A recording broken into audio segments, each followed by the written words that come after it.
महाराष्ट्रातील प्रत्येक गावात गणपतीचे 1-2 मंदिरे हमखास असतात आणि गणपती बाप्पा म्हटले की अष्टविनायक गणपती बाप्पा डोळ्यासमोर येतात.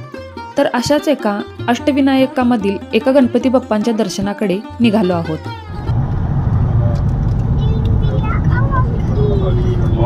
नमस्कार, किड्स फन आदित्य आदिराज या यूट्यूब चॅनलमध्ये तुमचे स्वागत आहे. तर पुणे जिल्ह्यातील मोरगावच्या मोरेश्वर मंदिराकडे निघालो आहोत.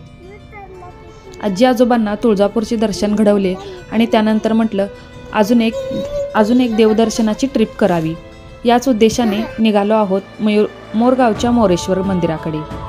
आणि यावेळेस आदित्य आदिराजची आत्या आणि मामा यांना सुद्धा आम्ही सोबत घेतले आहे. सकाळी घरातली कामे लवकर आवरून निघालो आणि थोडा प्रवास केल्यानंतर चहा पिण्याची इच्छा झाली. त्यामुळे इथे चहा पिण्यासाठी आणि नाश्ता करण्यासाठी थांबलो आणि चहा पिऊन झाल्यानंतर पुन्हा गाडीत प्रवासासाठी बसलो.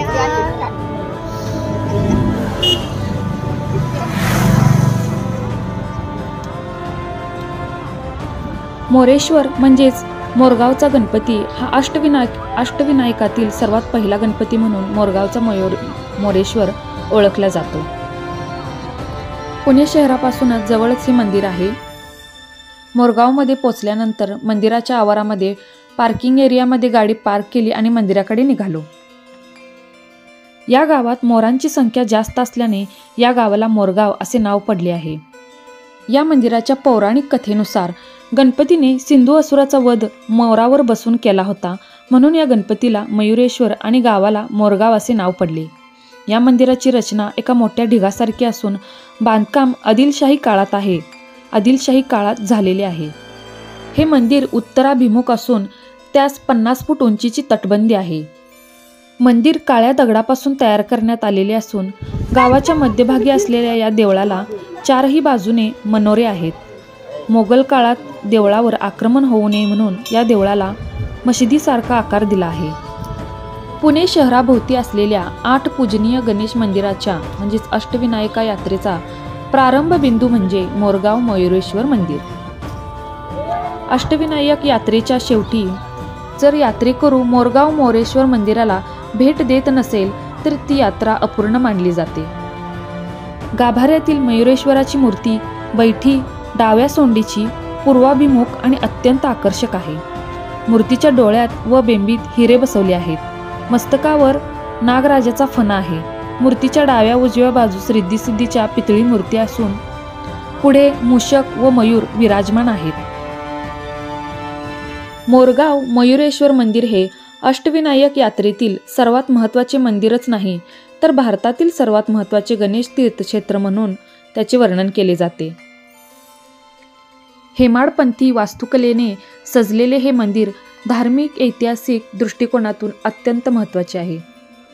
आणखी एक आख्यायिका अशी आहे की या ठिकाणी मोरांची वस्ती होती, ज्यामुळे गावाचे मराठी नाव मोरगाव आणि त्या गावच्या प्रमुख देवता म्हणजेच मोरेश्वर असे नाव पडले. मंदिराच्या आवारात 2 दीपमाळा आहेत. मंदिरात प्रवेश करताच 6 फुटी उंच दगडी उंदीर आणि भल्या मोठ्या बसलेल्या नंदीचे दर्शन होते. नंदीचे तोंड गणपतीकडे असून गणपतीसमोर नंदी असणारे हे एकमेव देऊळ आहे. उंदीर आणि नंदी हे मंदिराचे जणू पहारेकरी आहेत. डावीकडे वळलेल्या सोंडेचे हे गणपती बाप्पा केवळ देव नाहीत तर त्रेतार युगात सिंधू राक्षसांचा संहार करून देवांना भयातून मुक्त करणारे आणि भक्तांना अडथळामुक्त जीवनाचं वरदान देणारे अवतारच आहेत. अष्टविनायक मंदिरामध्ये हे सर्वात महत्त्वाचे देऊळ असून याला 4 प्रवेशद्वार आहेत. प्रत्येक प्रवेशद्वारावर प्रत्येक युगातील गणपतीच्या अवताराचे चित्र आहे. मंदिरातील मुख्य मूर्तीचे दर्शन झाल्यानंतर मंदिरातील सभामंडपातून बाहेर आल्यानंतर मंदिराच्या बाहेरील परिसरामध्ये गणपतीची इतर रूपातील ही मूर्ती आहेत, त्यांचेही इथे आम्ही दर्शन घेतले.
छान असे गणपती बाप्पांचे दर्शन घेतले आणि बाहेरील आवारातील खरेदीचे स्टॉल थोडे पाहिले आणि त्यानंतर पुढच्या प्रवासाकडे निघालो।